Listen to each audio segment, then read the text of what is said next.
Hello everyone, আসসালামু আলাইকুম। দেখতে পাচ্ছেন আমি রেডি হয়ে গিয়েছি, চলে যাচ্ছি শহরের প্রাণ কেন্দ্রে জামালপুর ৫ রাস্তার মোড়ে। সেখান থেকে আমি বাইকে চড়ব। যাওয়ার সময় এই চালতা গাছের ফুলের পাপড়িটি নিয়েছিলাম।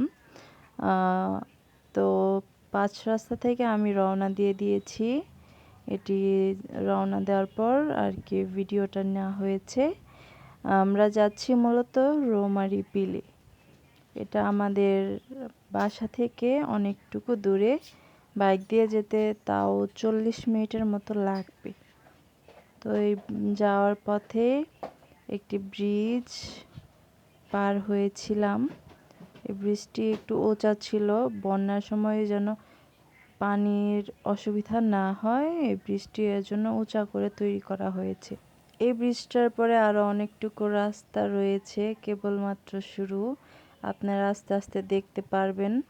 তো রাস্তাটা এত উঁচু ছিল, নিচে নামতেছে যখন ভয় হালকা লাগে, কিন্তু আবার ভালো লাগে। বাইক দিয়ে চড়তে ঘুরতে কার না ভালো লাগে বলেন? আমার কিন্তু অনেক ঘুরতে ভালো লাগে। এরপর দেখতে পারবেন আমাকে। এটা হচ্ছে আমি। আজকে একটু সিম্পলভাবে বের হয়েছি। বাইকের পিছনে ছিলাম তো অনেক বাতাস ছিল, তাই সেভাবে ভিডিও করতে পারিনি। আর দেখুন এই প্রকৃতিটা কত সুন্দর। আমার এই জায়গাটা বেশ ভালো লাগে। এই জায়গাটায় যখন বন্যা হয় তখন অনেক পানি আসে। আপাতত ধান ক্ষেত রয়েছে, তবে বন্যার সময় পানি এসে একদম ভরে যায়। রাস্তাটা দেখতে অনেক সুন্দর, তাই ভাবলাম একটু ভিডিওটা করে নিই।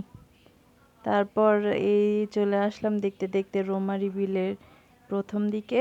এদিকে পানি এখনো আসেনি, এই যে দেখতে পাচ্ছেন পানি এসে গিয়েছে। সামনেই রৌমারী বিলের মাঝখান দিয়ে একটি রাস্তা গেছে ওই পারে।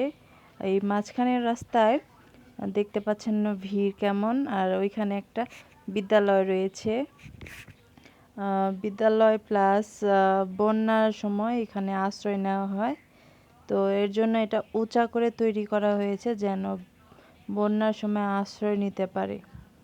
তো এরপরে এসে পড়লাম আমি ওই মাঝখানে রোড ছেড়ে এই রোডটাতে। এখানে অনেক ভিড় ছিল, তো বেশি ভিতরে যেতে পারিনি, এক সাইডে ছিলাম। তারপর ওয়েদারটা অনেক সুন্দর ছিল, অনেক সুন্দরভাবে উপভোগ করতেছিলাম, তাই আস্তে আস্তে ভিডিওটা নেওয়া আমার। দেখতে পাচ্ছেন কত সুন্দর বাতাস বইছে। এই যে দেখেন আমিও একটু আমার শর্ট ভিডিও নিয়ে নিয়েছি। বন্যার পানি এখনো এসে সারেনি, তাই পানি তেমন বাড়েনি, তবে যখন পানি আসা শুরু করবে অনেক বাড়বে। তারপর চলে আসলাম মাঝখানে সে রাস্তাটায়।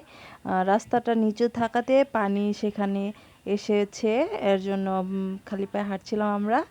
তারপর দেখতে পাচ্ছেন আমি হাঁটছি, আর এই পাশে দেখেন চারদিকে শুধু পানি আর পানি।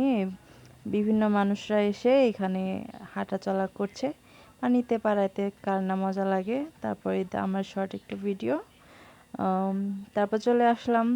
আস্তে আস্তে রাত হয়ে গিয়েছিল, যেহেতু একটু দূরে ছিল। এই ছিল ভিডিও। সবাই আমার চ্যানেলটিকে সাবস্ক্রাইব করে দিবেন, লাইক কমেন্ট অ্যান্ড শেয়ার করবেন প্লিজ। আল্লাহ হাফেজ।